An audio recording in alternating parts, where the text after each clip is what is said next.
అందరికీ praise the lord. దేవుని వాక్యాన్ని ధ్యానిద్దాము.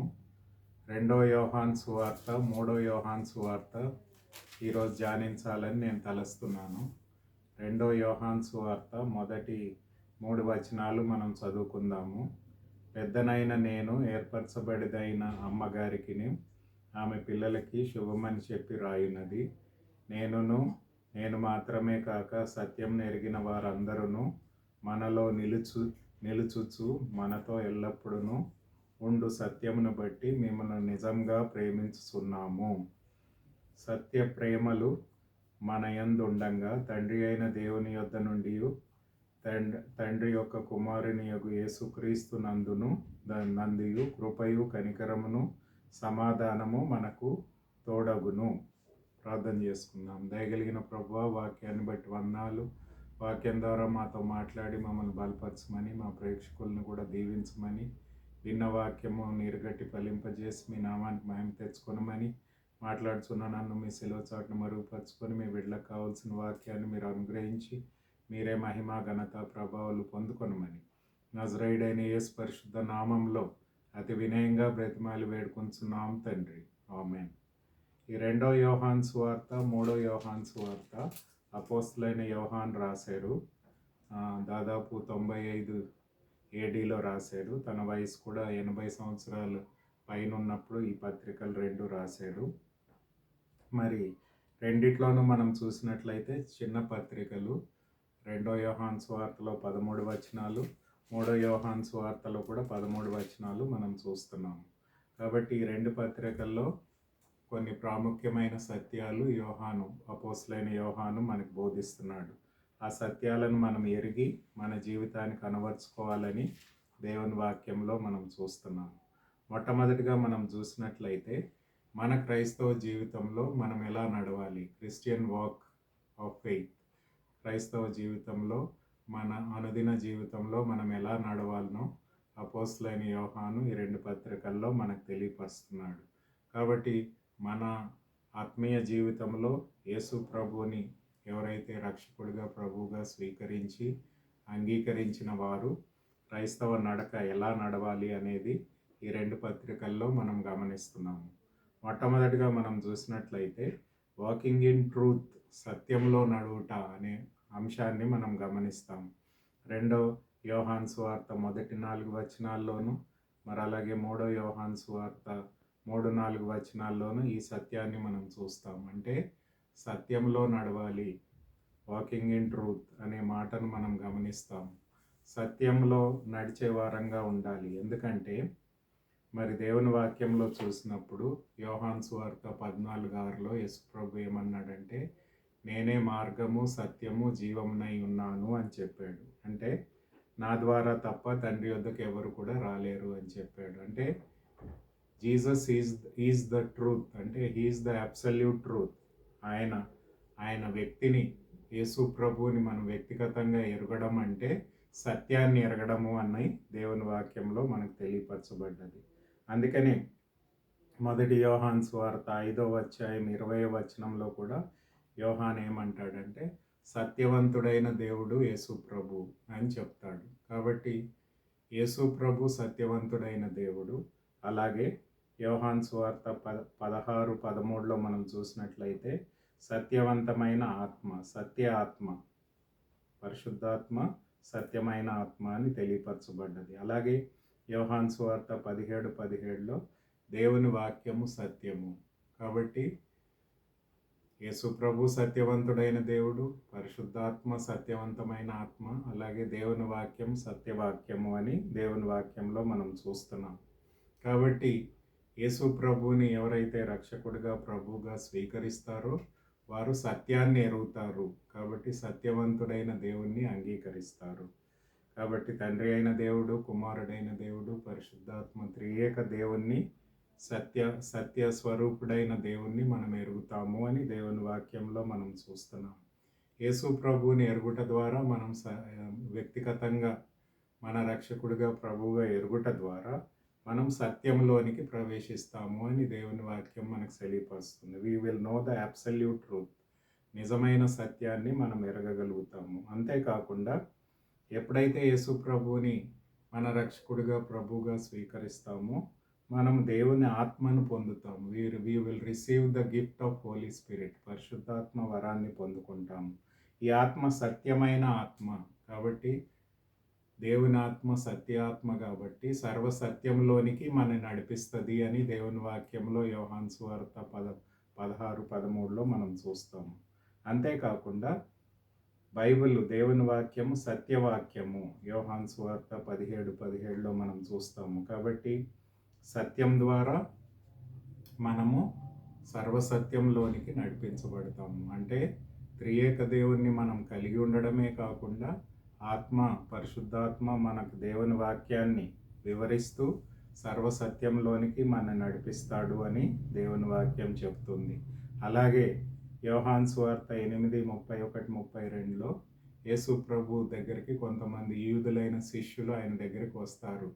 వచ్చినప్పుడు యేసు ప్రభు ఏం చెప్తాడంటే, మీరు నా బోధయందు నిలకడగా ఉండుడి, అబైడ్ ఇన్ మై టీచింగ్స్. నా బోధయందు మీరు నిలకడగా ఉండండి, అప్పుడు మీరు సర్వసత్యంలోనికి నడిపించబడతారు, అప్పుడు సత్యం మిమ్మల్ని స్వతంత్రులుగా చేస్తుంది అని దేవుని వాక్యం ద్వారా యేసు ప్రభు చెప్తాడు.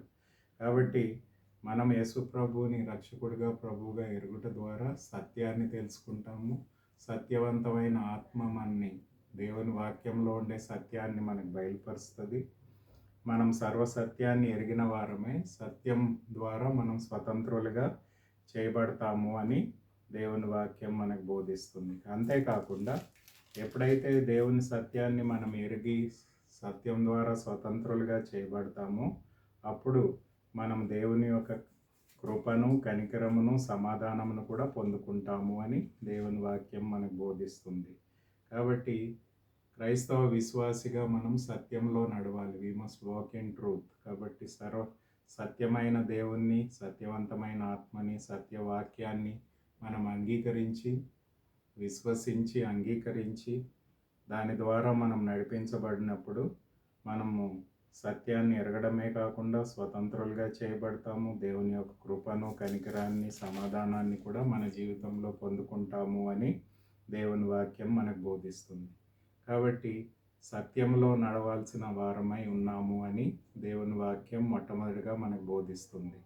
రెండవ విషయం ఏంటంటే, ఎప్పుడైతే మనం సత్యాన్ని ఎరుగుతామో, సత్యం మనకి బయలుపరచబడ్డదో ఆ సత్యవాక్యానికి మనము విధేయత చూపించాలి అని దేవుని వాక్యం చెప్తుంది. 2 యోహాను సువార్త 6వ వచనంలో మనం చూసినట్లయితే వాకింగ్ ఇన్ ఒబీడియన్స్. రెండో విషయం ఏంటంటే మనం విధేయతలో నడవాలి అని దేవుని వాక్యం మనకు బోధిస్తుంది.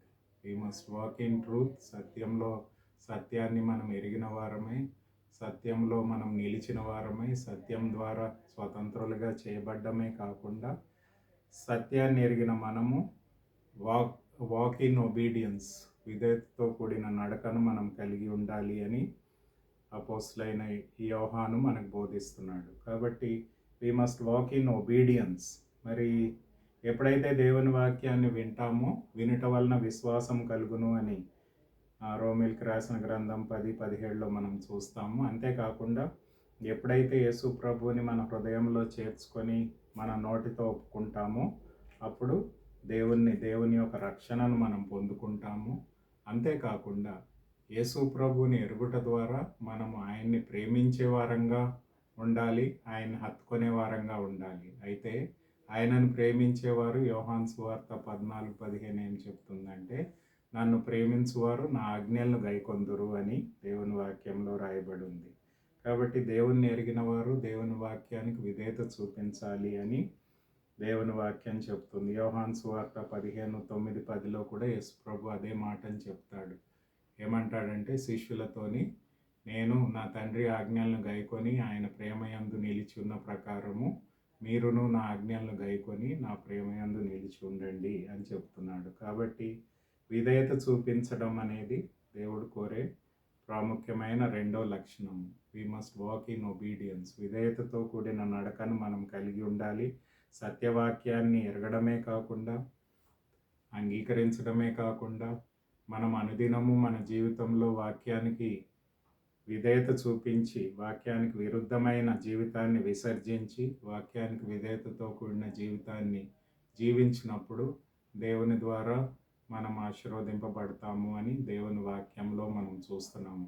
సౌలు రాజు దేవుని వాక్యాన్ని అవిధేయత చూపించాడు కాబట్టి ఆయనని రాజుగా దేవుడు తీసివేసి దావీదుని తన రాజుగా చేసుకున్నట్టు మనం చూస్తున్నాము. అలాగే బైబిల్లో మరి దేవుని వాక్యానికి విధేయత చూపించిన వారు దేవుని యొక్క ఆశీర్వాదాలను పొందుకుంటారు అని దేవుని వాక్యం మనకు బోధిస్తుంది. కనుక మన అనుదిన జీవితంలో వాక్యానికి విధేయత చూపించే వారమై వాక్యానుసారమైన ఆత్మీయ జీవితాన్ని మనం ఎల్లప్పుడూ జీవించి దేవుణ్ణి మయంపరచాలి అని దేవుని వాక్యం మనకు బోధిస్తుంది.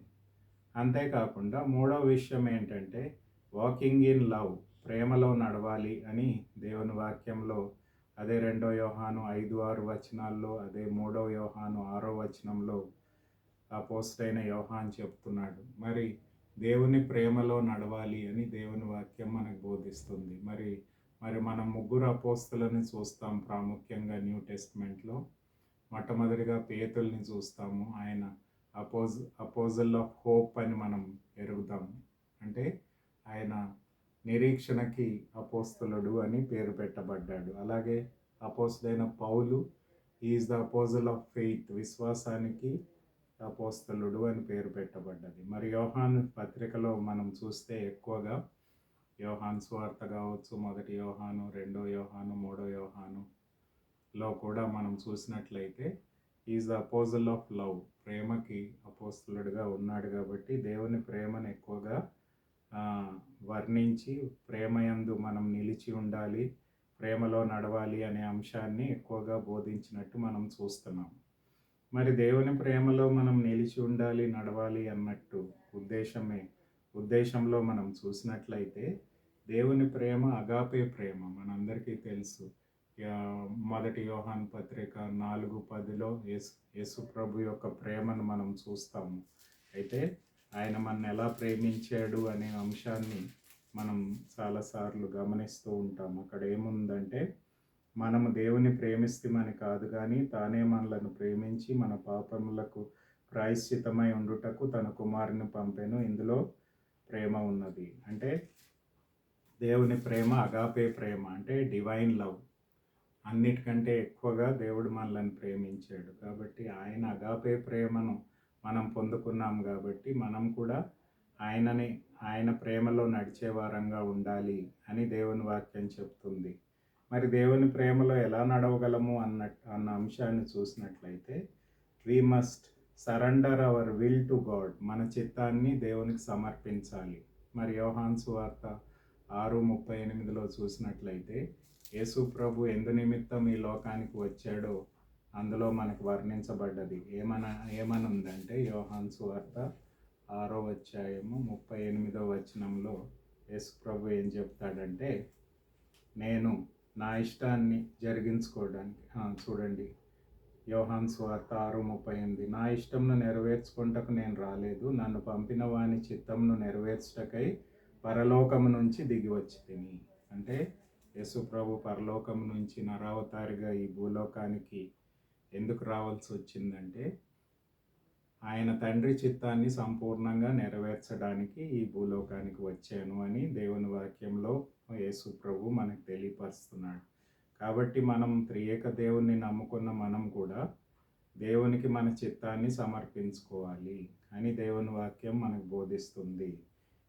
రోమీలకు రాసిన గ్రంథం 12 మొదటి 2 వచనాల్లో మనం చూస్తే మన శరీరము, మన మనసు, మన ఆత్మను సజీవయాగంగా దేవునికి సమర్పించుకోవాలి. అంటే we must surrender our body, mind and will.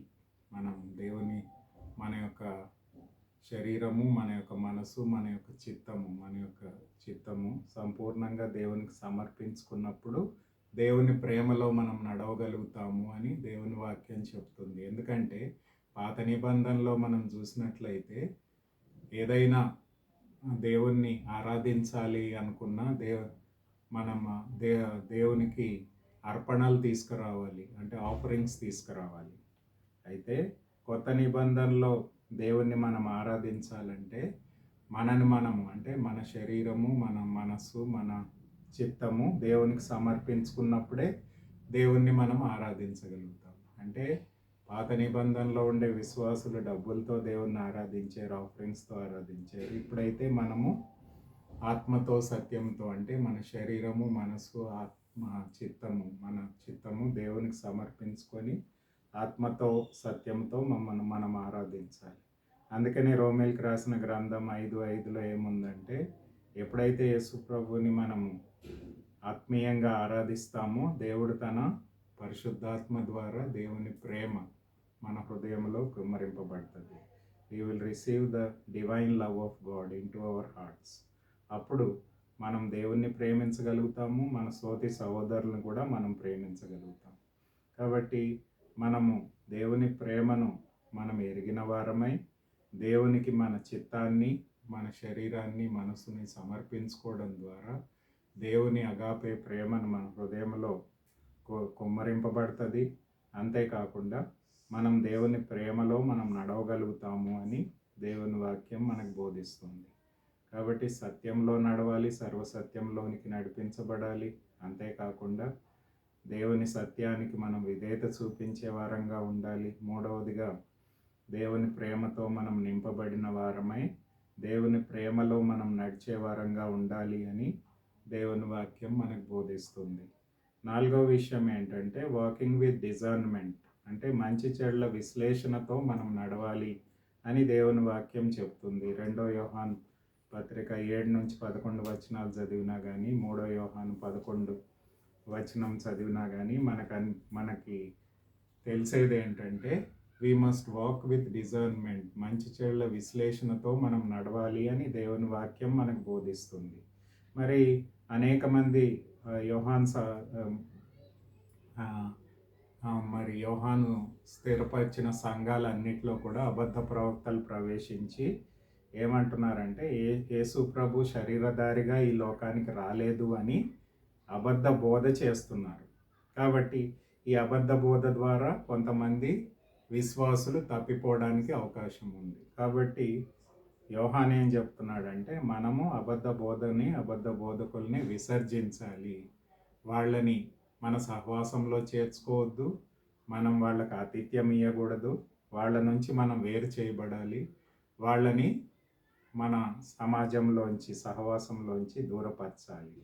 కాబట్టి యేసు ప్రభు సంపూర్ణ మానవుడిగా, సంపూర్ణ దేవుడిగా ఈ లోకానికి వచ్చాడు. హి was fully God, fully man. కాబట్టి ఆయన మానవ శరీరాన్ని ధరించుకొని ఈ లోకానికి వచ్చి మన నిమిత్తమై పాప పరిహారార్థ బలిగా అర్పించబడ్డాడు. అంటే ఆయన సంపూర్ణ దేవునిగాను సంపూర్ణ మానవుడిగాను ఈ లోకంలో 33.5 సంవత్సరాలు జీవించి మన కొరకు బలిగా అర్పించబడి మరణించి సమాధి చేసి తిరిగి లేచి మనకి రక్షణను, నిత్య జీవాన్ని, పరలోక రాజ్యాన్ని, పరలోక స్వాస్థ్యాన్ని దేవుడు అనుగ్రహించాడు కనుక ఈ సత్యాన్ని మనం నమ్మాలి. అబద్ధ బోధకుల్ని విసర్జించాలి, వారితో సహవాసం ఉండకూడదు, వాళ్ళకి ఆతిథ్యం ఇవ్వకూడదు అని యోహాను ఈ 2వ పత్రిక 3వ పత్రికలో చెప్తున్నాడు. కాబట్టి అబద్ధ బోధకుల్ని మనం విసర్జించాలి, మంచి చెడుల విశ్లేషణ కలిగి జీవించాలి. అప్పుడే దేవుడు మనల్ని ఆశీర్వదిస్తాడు అని చెప్తున్నాడు. కాబట్టి we must walk with discernment, మంచి చెడుల విశ్లేషణ కలిగి మనం జీవించాలి అని దేవుని వాక్యం మనకు బోధిస్తుంది. మరి మొదటి ఫిలిప్పీలకు రాసిన పత్రిక 1వ అధ్యాయం 9వ వచనంలో కూడా అదే మాటను మనకు బోధిస్తున్నాడు అపోస్తలుడైన పౌలు. క్రీస్తు యేసు యొక్క దయాసారమును బట్టి మీరందరి మీద నేను ప్రత్యక్షత కలిగి ఉండే దేవుని నాకు సాక్షి. మీరు క్షయమైన కార్యములను విశేషింపగలవారు అగుటకు, మీరు క్షయమైన కార్యములను విశేషింపగలవారొకటకు, అంటే మంచి చెడుల విశ్లేషణ మనకు కలిగి ఉండాలి అని పౌలు ఆ ఫిలిప్పీ సంఘంలో వారి గురించి ప్రార్థన చేస్తున్నాను అని చెప్తున్నాడు. కాబట్టి యోహాను కూడా ఇక్కడ చెప్పేది ఏంటంటే అబద్ధ బోధకులను విసర్జించాలి, మంచి చెడుల విశ్లేషణ కలిగి జీవించాలి. అబద్ధ బోధకుల్ని, అబద్ధ సహవాసాన్ని, అబద్ధ ఆ, వ్య- ప్రవక్తల్ని మనం విసర్జించాలి. వారితో సహవాసం చేయకూడదు, వాళ్ళకి ఆతిథ్యం ఇవ్వకూడదు అని దేవుని వాక్యంలో చెప్తున్నాడు. కాబట్టి మనం సత్యాన్ని ఎరగాలి, సత్యంలో నడవాలి, సత్య వాక్యానికి విధేయత చూపించాలి, సత్య విధేయతలతో నడవాలి. అంతేకాకుండా దేవుని ప్రేమను పొందుకొని దేవుని ప్రేమలో నడవాలి. అంతేకాకుండా దేవుడిచ్చే జ్ఞానాన్ని బట్టి, ఆత్మ జ్ఞానాన్ని బట్టి, మరి దేవుని ఆత్మ ద్వారా దేవుడు తన వాక్యాన్ని మనకు బోధిస్తాడు కాబట్టి, ఆ పరిశుద్ధాత్మ ఎనాయింటింగ్ మనకు ఉంటుంది కాబట్టి, ఆయన సత్యవాక్యాన్ని మనము అంగీకరించి అబద్ధ బోధను, అబద్ధ బోధకులను విసర్జించి దేవుని కొరకు నిజమైన సాక్షులంగా మనం ఈ లోకంలో జీవించాలి అని అపోస్తైన పౌలు మనకి, అపోస్తైన పేతులు మనకి, అపోస్తైన యోహాను మనకు బోధిస్తున్నాడు. కాబట్టి we must work with discernment, మంచి చెడ్ల విశ్లేషణతో మనం నడవాలి అని 4వ విషయాన్ని చెప్తున్నాడు. 5వ విషయం ఏంటంటే we must walk in fellowship, సహవాసంలో నడవాలి అని చెప్తున్నాడు 2వ యోహాను 5వ వచనంలో. అంటే తోటి విశ్వాసులని, ఇక్కడ ఈ 2 పత్రికలు, మొదటి రెండో యోహాను పత్రిక ఒక స్త్రీను వారి కుటుంబం గురించి రాస్తాడు కదా. మనం చదివాము ఇందాక, ఏర్పరచబడిన అమ్మగారికి, అంటే ఒక లేడీ, ఆమె కుటుంబానికి ఉద్దేశించి 2వ యోహాను పత్రిక రాస్తాడు. అలాగే గయాసు అనే వ్యక్తి గురికి పర్సనల్ లెటర్ 3వ యోహాను పత్రిక రాస్తాడు. వీళ్ళిరువురు కూడా వారు ఇంటిలో సంఘాన్ని కలిగి ఉన్నారు. అంటే వాళ్ళ ఇంట్లో వారి కుటుంబమే కాకుండా సంఘం కూడా మీట్ అవుతుంది. మొదటి శతాబ్దంలో వాళ్ళకి చర్చిలు లేవు, వాళ్ళ ఇంట్లోనే సంఘంగా కూడుకుంటారు. కాబట్టి ఈ 2 సహవాసాలకి అపోస్తలైన యోహాను రాస్తూ చెప్తున్నాడు, ఆ స్త్రీకిను గయాస్కిను మీరు మిషనరీస్కిను మరి అనేకులతో, అంటే విశ్వాసులతో సహవాసం కలిగి ఉండాలి.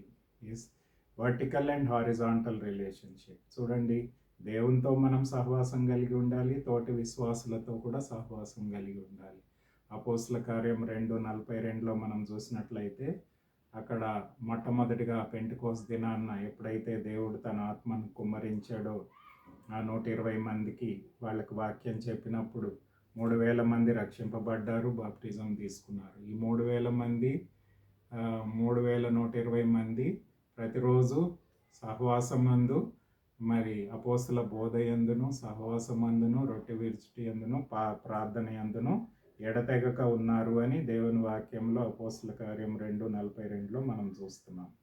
అంటే మనం దేవునితో సహవాసం చేయాలి, విశ్వాసులతో కూడా సహవాసం చేయాలి. అప్పుడే మనం ఆత్మీయంగా అభివృద్ధి పొందగలము అని యోహాను మనకు బోధిస్తున్నాడు. కాబట్టి ఇక్కడ ఉండే స్త్రీ వారి ఇంట్లో ఉండే సంఘము, మరి అలాగే గయాసు వారి ఇంట్లో ఉండే సంఘము తోటి విశ్వాసులని గౌరవిస్తూ, మిషనరీలను గౌరవిస్తూ వాళ్ళకి ఆతిథ్యం ఇచ్చేవారిగా ఉంటున్నారు. కాబట్టి వాళ్ళ వలె మనము కూడా మనం దేవునితో సహవాసం ఉండాలి. మరి అంతేకాకుండా తోటి విశ్వాసులతో సహవాసం చేసినప్పుడు దేవుడు మనని ఆత్మీయంగా అభివృద్ధి పరచడానికి అవకాశం ఉంటుంది అని దేవుని వాక్యంలో చూస్తున్నాం. ఎఫెసీ 4:16లో కూడా అదే మాటను చూస్తాం. యేసు ప్రభు శిరస్సై ఉన్నాడు, ఆయన యందు మనమందరమును కూడా చక్కగా అమర్చబడి ప్రతి ఒక్కరికి కావాల్సిన ఆత్మీయ పోషణ ఒకరికొకరు మనం ఇచ్చుకుంటూ సంఘానికి క్షేమాభివృద్ధి కలిగజేస్తూ ఆత్మీయంగా మనం ఎదుగుతాము అని అక్కడ రాయబడి ఉంది. అలాగే మనం కూడా దేవునితోనూ విశ్వాసులతోనూ సహవాసంలో ఉండి ఆత్మీయంగా అభివృద్ధి పొందాలి అని దేవుని వాక్యం మనకు బోధిస్తుంది.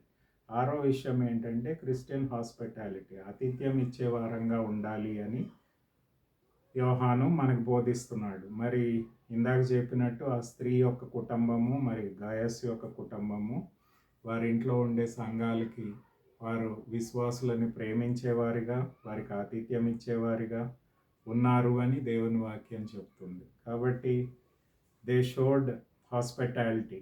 క్రైస్తవ విశ్వాసులంగా మనం కూడా ఈ లోకంలో ఇతర విశ్వాసులకి మనము ఆతిథ్యం ఇచ్చే వారంగా ఉండాలి. ఆ రోజుల్లో మరి మిషనరీస్కి మరి అలాగే వచ్చే సేవకులకి ఎవరు కూడా హోటల్స్ అలాంటివి ఏమీ లేవు కాబట్టి సంఘం అక్కడ ఉండే విశ్వాసుల ఇంట్లోనే వాళ్ళు ఉండేవారు.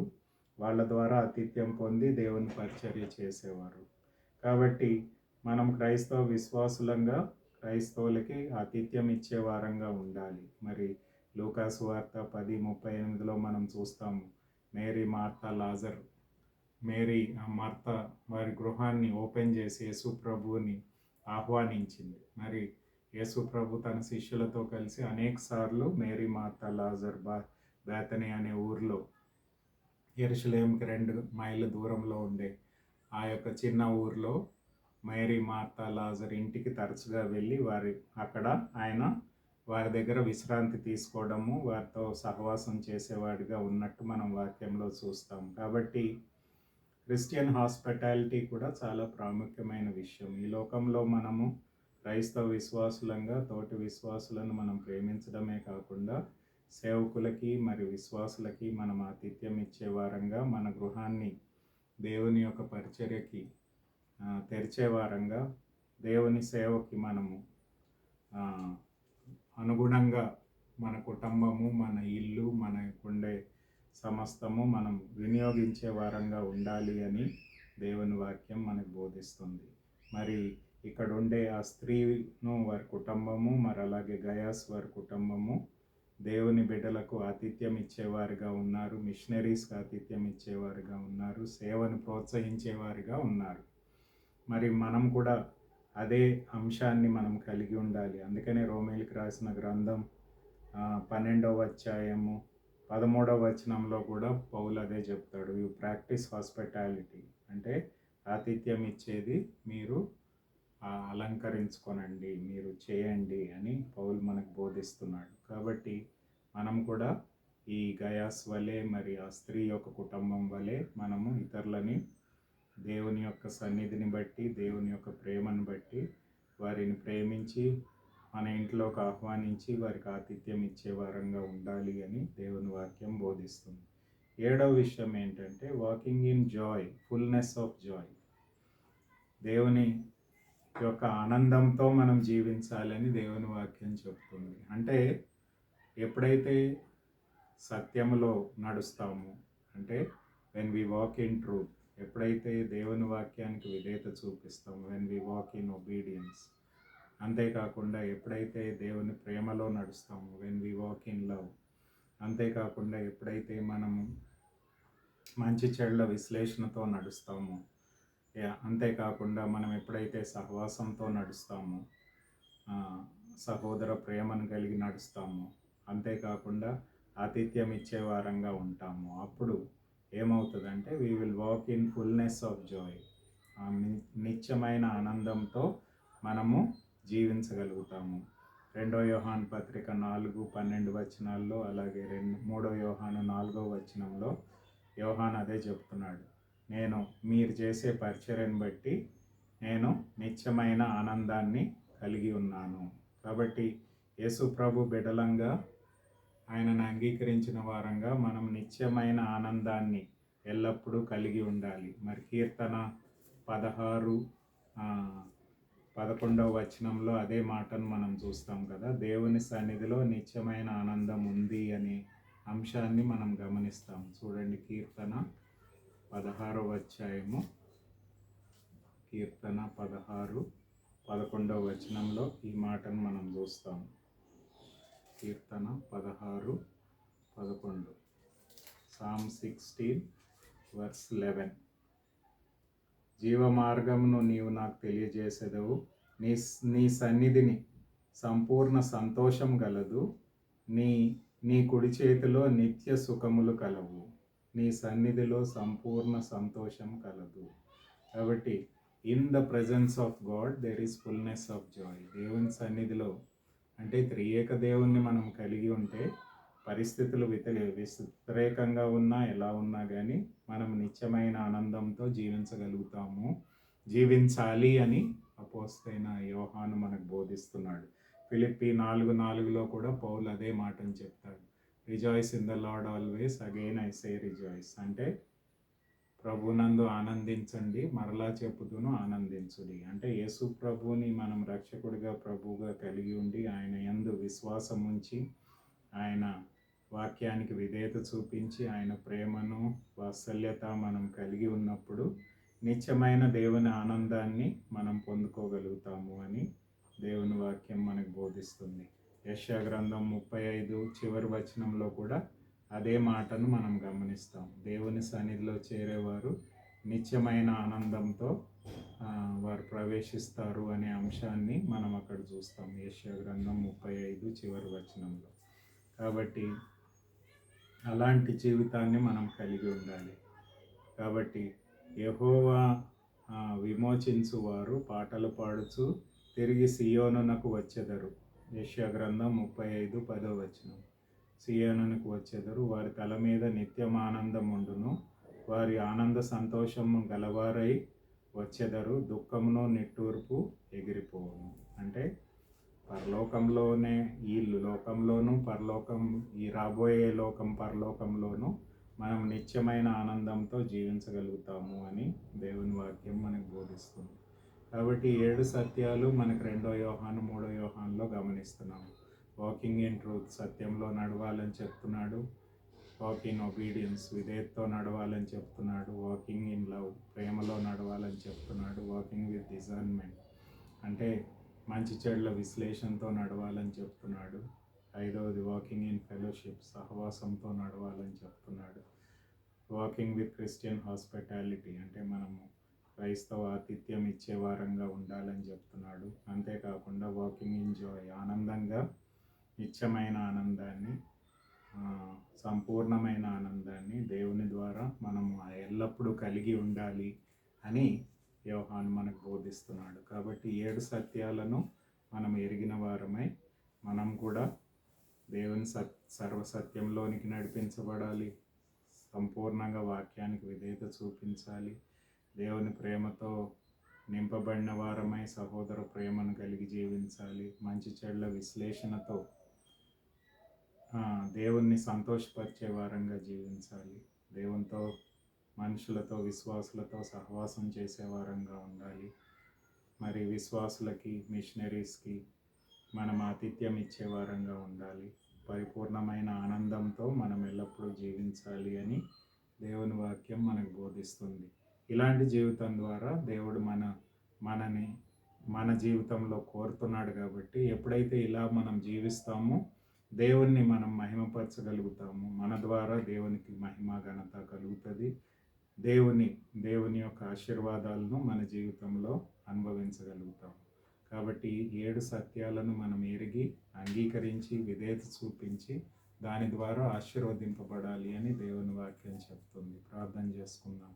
దయగలిగిన ప్రభువా, వాక్యాన్ని బట్టి వందనాలు. యోహాను 2 యోహాను 3 యోహానులో కొన్ని సత్యాలను మేము గమనించి ఉండగా ఆ సత్యాలను మేము ఎరిగిన వారమై సత్యంలో నడిచే వారంగా ఉండుటకు, విధేయతతో నడిచే వారంగా ఉండుటకు, ప్రేమలో నడిచే వారంగా ఉండుటకు, మంచి చెడుల విశ్లేషణతో నడిచే వారంగా ఉండుటకు, తండ్రి సహవాసంలో నడిచే వారంగా ఉండుటకు, మరి క్రైస్తవ ఆతిథ్యం ఇచ్చే వారంగా ఉండుటకును, మరి సంపూర్ణ ఆనందంతో జీవించే వారంగా ఉండుటకు మీరే మాకు సహాయం చేసి మీ వాక్యాన్ని దీవించి మా జీవితాల్లో దాన్ని నెరవేర్చుకొని మీరే మహిమ ఘనత ప్రభావాలు పొందుకొనమని నజరేయుడైన యేసు పరిశుద్ధ నామంలో అతి వినయంగా బ్రతిమాలి వేడుకుంటున్నాం తండ్రి. ఆమేన్.